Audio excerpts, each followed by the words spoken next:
Hi friends, welcome back to Mars Tech Zone YouTube channel. ఈరోజు వీడియోలో జిల్లా స్థాయి వైజ్ఞానిక ప్రదర్శన 2025-26 సంవత్సరానికి గాను ఇక్కడ నిర్వహించినటువంటి ఈ యొక్క సైన్స్ ఎగ్జిబిషన్ గురించి మనం తెలుసుకుందాం. ఇది వచ్చేసి ఏలూరు జిల్లా, ఏలూరులో నిర్వహించడం జరిగింది.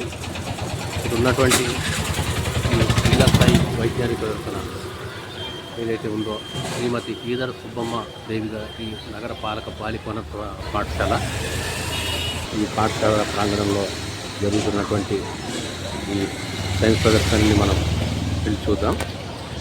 అక్కడ ఉన్నటువంటి ఎగ్జిబిట్స్ ఏవైతే ఉన్నాయో వాటి గురించి తెలుసుకుందాం.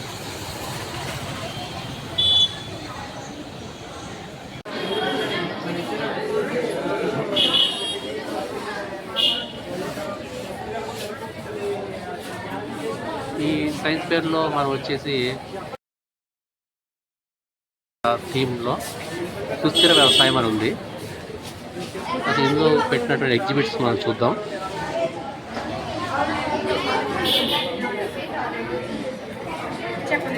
ఈ ప్రాజెక్ట్ ఏంటమ్మా?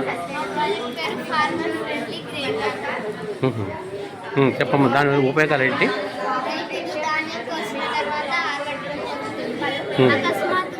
వర్షం కారణంగా ధాన్యం తడిసిపోయి రైతులకు నష్టం వాటిల్లో వచ్చాయి. ఈ నష్టాన్ని అరికట్టడం కోసమే ఈ ప్రాజెక్ట్ ఎంచుకున్నాం.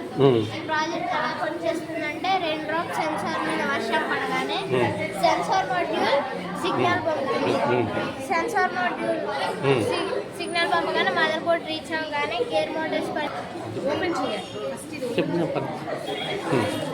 ఆ విధంగా రైతు ఆమె కష్టం వృధా అవ్వకుండా మేము ఈ ప్రాజెక్ట్ ని తయారు చేసాము. ఎక్కువ విస్తీర్ణంలో ధాన్యాన్ని ఆరబెట్టుటకు రీసైకబుల్ ప్లాస్టిక్ మరియు డొమెస్టిక్ లిఫ్ట్స్ లో వాడే మరియు ఎలక్ట్రిక్ ఆటోలో వాడే DC మోటార్ని కూడా ఉపయోగించవచ్చు. ఈ పరికరం ద్వారా రైతుకు ఎంతో ఖర్చు ఉండదు. ఈ ప్రాజెక్ట్ ద్వారా ఎలా ఆపరేట్ చేయాలో చూపించడం అన్ని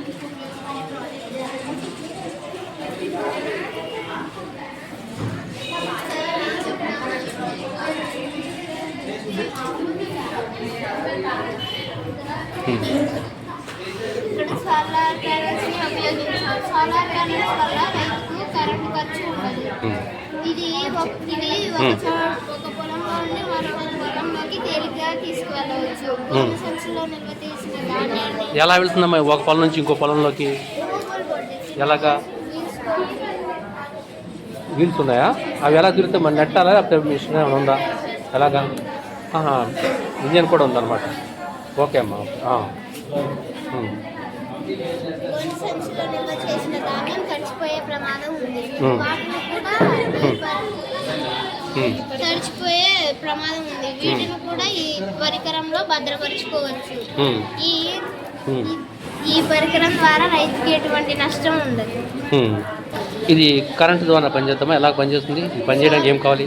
సోలార్ ఎనర్జీ మీద పనిచేస్తుంది, ఎలక్ట్రిక్ మీద కూడా పనిచేస్తుంది. అంటే కరెంట్ ఉన్నప్పుడు ఈ బ్యాటరీ స్టోర్ అవుతుందా? కరెంటు సోలార్ ఉన్నప్పుడు కూడా అదే బ్యాటరీ స్టోర్ చేసుకోండి. అంటే నైట్ టైం కూడా ఇది లేకుండా స్టోర్ చేసుకుంది కాబట్టి నైట్ టైం అయినా ఈ బ్యాటరీ ఎనర్జీతో పనిచేస్తుంది. కరెంటు ఉన్నప్పుడు కరెంట్ మీద, కరెంటు పోయినప్పుడు కూడా ఆటోమేటిక్గా దీని మీద పనిచేస్తుంది. ఓకే ఓకే అమ్మా, థ్యాంక్ యూ.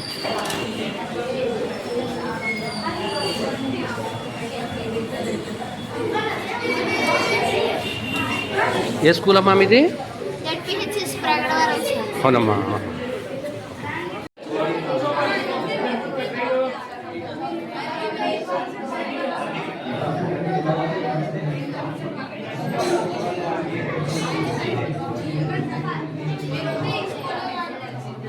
ఈ ప్రాజెక్ట్ ఏంటమ్మా?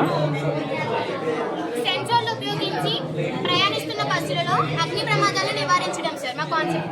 అసలు ఇది ఎందుకు చేయాలనిపించిందంటే, మొన్న రీసెంట్గా అక్టోబర్ 24న కర్నూలు డిస్ట్రిక్ట్లో చిట్టూరు గ్రామంలో ఫైర్ యాక్సిడెంట్ జరిగింది సార్. ఇలా జరగడం వల్ల 19 మంది ప్యాసింజర్స్ చనిపోయారు సార్.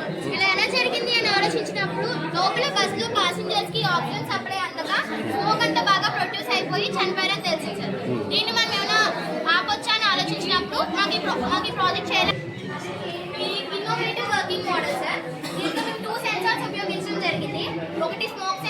ఒకటి హీట్ సెన్సార్ సార్